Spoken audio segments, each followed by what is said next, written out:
Cancer, hi! Welcome to Mr. Queen PH. At ito ang inyong monthly reading for September 2025. If you're interested in private readings, meron tayong 50% discount sa mga tarot reading services. At yan ay hanggang August 31. Ayan. So, this is the best time na mag-book kayo for a private reading dahil kalahati lang ang babayaran nyo.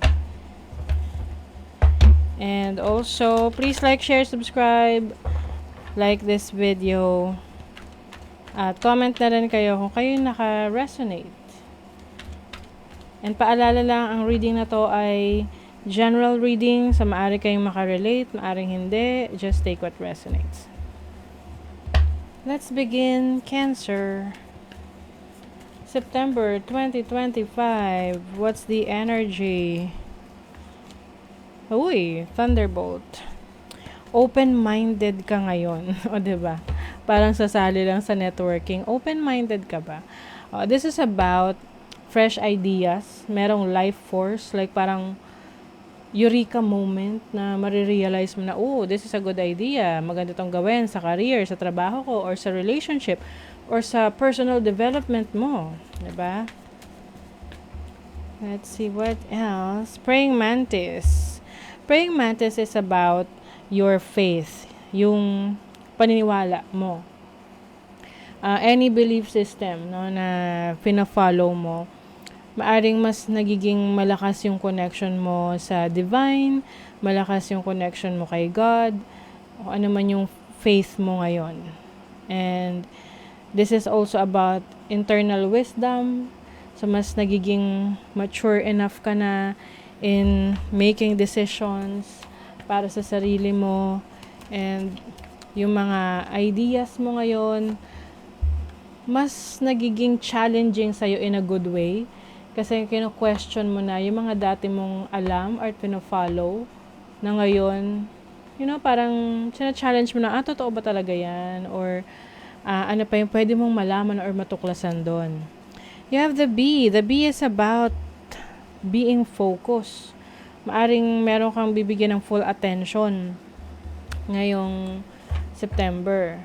This can be sa mga goals mo, sa trabaho mo, or ano man yung mas importante sa'yo ngayong September. Yan. And that is going to give you a trajectory to success. Kasi andun yung focus mo eh. Gumagawa ka talaga ng paraan para magawa yun. Diba? Can be anything. Halimbawa, focus ka sa trabaho mo. Lahat, ginagawa mo, inaayos mo yung performance mo, yung metrics mo. So, pag gano'n ang ginawa mo, meron kang makukuhang reward, awards, recognition. Diba? So, that's part of your success. Overall energy, 4 of Pentacles. Yan, stability. Dalawang 4, 4 of Wands and 4 of Pentacles. Meron kang focus sa trabaho, sa finances mo, and sa bahay, sa family.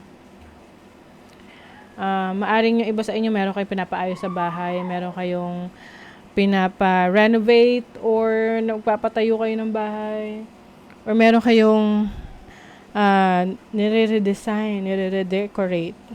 Baka nga maglalagay na agad kayo ng mga Christmas decoration as early as September. Ganun naman, diba?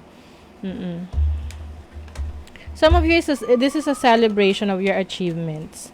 Na maaring may nabili kang sasakyan or nabiling gamit sa bahay. Mga can be small wins para sa'yo. And that's good na isa-celebrate mo siya kasi mas lalong magbibigay sa'yo ng motivation yan.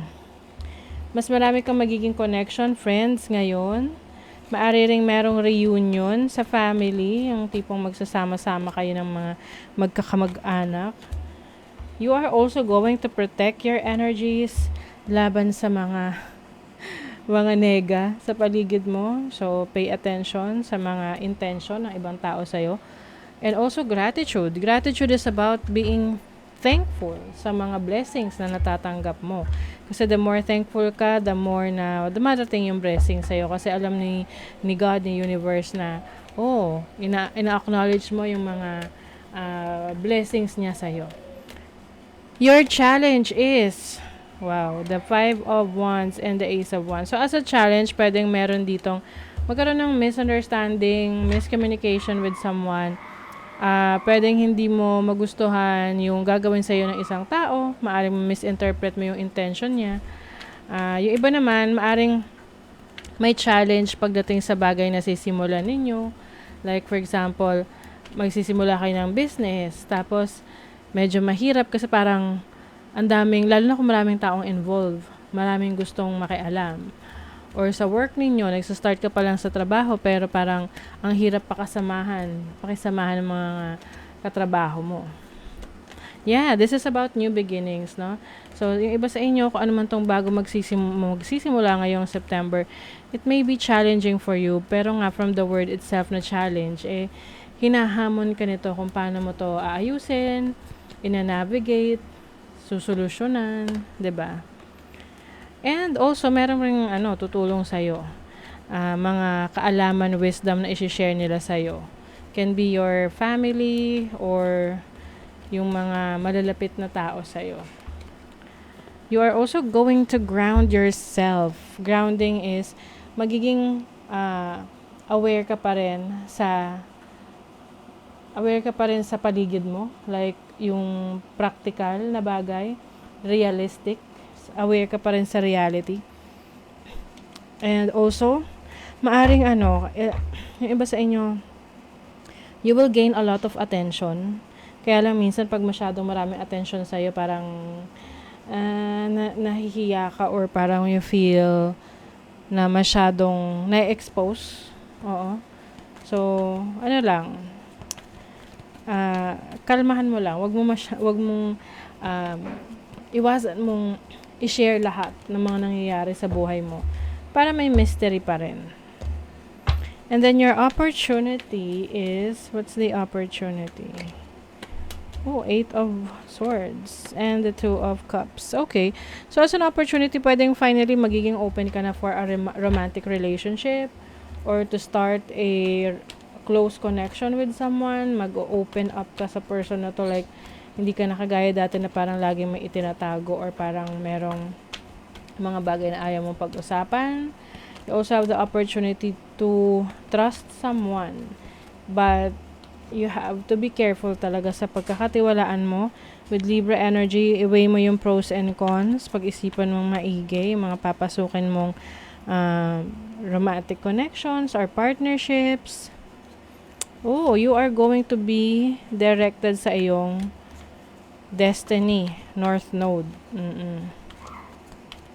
So with guidance, kahit na medyo maglakas ng loob ka na pumasok sa isang, it's either relationship, agreement, or partnership, this is, kumbaga, ginaguide ka kung saan dapat kang mapunta. Oo. And magiging very productive ka dito sa bagong direction na tatahakin mo.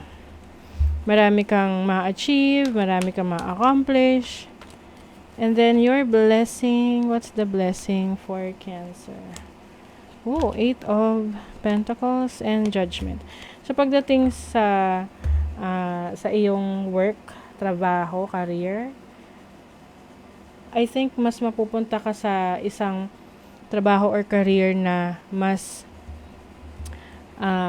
mabibigyan ng attention yung galing mo eh.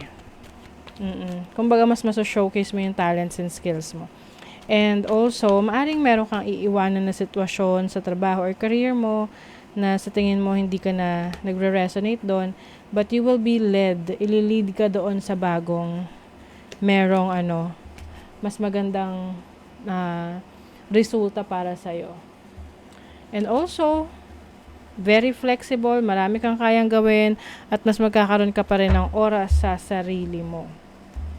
Yun naman yung importante, na hindi natin napapabayaan ang ating mga sarili, kasi sarili natin yan eh.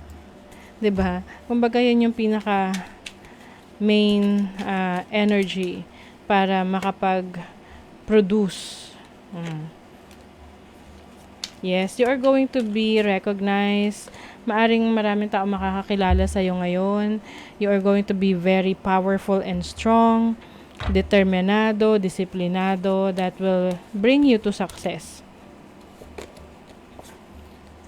Rise above it. It's not yours to carry. You are an empath. Ayan. Rising above your challenges. So, kayang-kaya mong ma-overcome yung mga challenges na kakaharapin mo dahil mas malakas ang loob mo ngayong September. So, that is your reading, Cancer. Thank you so much. See you again.